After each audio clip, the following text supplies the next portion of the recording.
தர்மம் அது தழைத்து செய்வோம் பதி தானே வலம் தான் வருவோம்.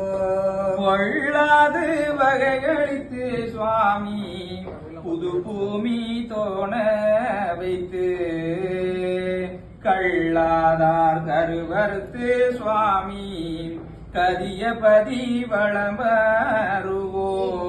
நாடும்பதி தலங்கள் வாழும் பெண்ணே நம்முடைய இனங்கள் வாழும் கேடுகதி கேடவே பெண்ணே கிளந்தபதி வலம் வருவோம். ஆகாத பேரை எல்லாம் சுவாமி அக்கினிக்கு விருந்தளித்து வாகாக தர்மபதி சுவாமி வாழும்பதி வளம்